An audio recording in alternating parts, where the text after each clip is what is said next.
لا حول ولا قوة إلا بالله العلي العظيم. أعوذ بالله من الشيطان اللعين الرجيم.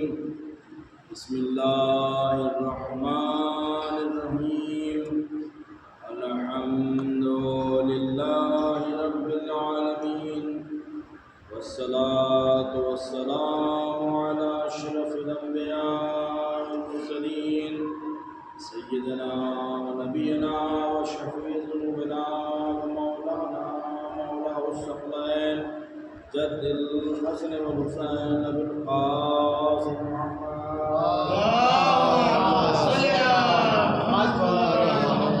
وآله الطيبين الطاهرين المعصومين المظلومين ولعنة الله على أعدائهم أجمعين من يومنا إلى قيام يوم الدين. أما بعد، فقد قال رسول الله صلى الله عليه وآله وسلم: أنا مدينة العلم ولي بابها سبب محمد. اللهم صل على محمد وعلى آل محمد. خدان گرامی، پروردگار عالم کا ہم جتنا بھی شکر ادا کریں وہ کم ہے، اور اس کی خاص عنایات، اس کا لطف و کرم آج ہم اس عظیم عبادت میں شریک ہوئے. محرم کی 8 تاریخ اور یہ ادا کا سفر آگے بڑھتا ہے. ہم نے جو بھی اس ادا سے سیکھا ہے تو ہماری ذمہ داری یہ بھی ہے کہ جو ہم سیکھ رہے ہیں اس کو عمل میں لائیں.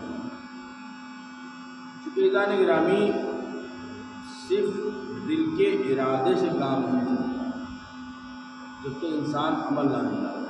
بہت مشہور و معروف مثال ہے کہ جیسے اگر آپ کو پیاس لگی ہے اور آپ صبح سے شام تک پانی رٹتے رہیے، پیاس نہیں بجھتی جب تک آپ پانی پیتے رہیں.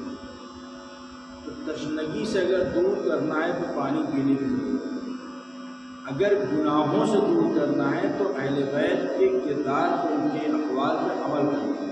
سبب محمد اللهم صل على محمد وعلى آل محمد.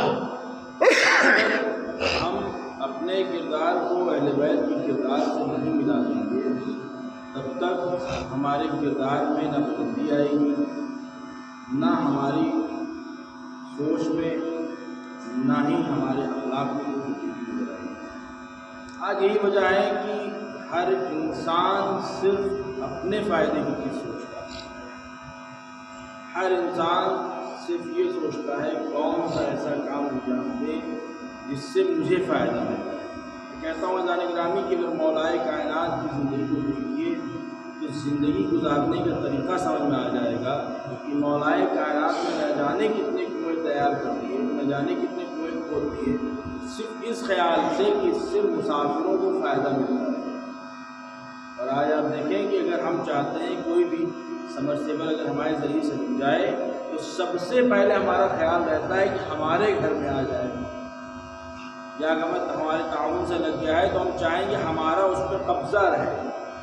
عزیزان گرامی، خدا کی نعمتوں پہ قبضہ کر لینا حسینی کردار نہیں ہے، خدا کی نعمتوں کو عام کر دینا حسینی کردار. سبحان اللہ. محمد والے اللهم صل على محمد وعلى آل محمد. کیونکہ اگر ان ایام میں اگر ہمارے اندر تبدیلی نہیں آئی، ان ایام میں اگر ہم خود کو نہیں بدل پائے تو پھر کوئی موقع نہیں ملے گا کہ ہم خود کو تبدیل کر سکیں. کیونکہ انہی دنوں میں بہتوں کے سوئے ہوئے مقدر جگ گئے. انہی دنوں میں، انہی ایام میں بہتوں کی ٹوٹی ہوئی قسمتیں بن گئی ہیں. اور وہ کیوں بن گئی ہیں؟ وہ اسی فرش ادا کے تصدق سے بن گئی ہیں. جب فرش ادا معرفت کے ساتھ آئے ہیں تو معرفت کے موتی کو اپنے دامن میں سمیٹا ہے، سمیٹنے کے بعد اسے عملی جامہ پہنایا ہے. عزیزان گرامی، تو انہی کے یہاں جو توفیقات کل تک نہیں تھی آج عزائے حسین کے صدقے میں انہیں حاصل ہو گئی، اور وہ آج دنیاوی ترقی بھی کر رہے ہیں اور دینی ترقی بھی کر رہے ہیں. سلام محمد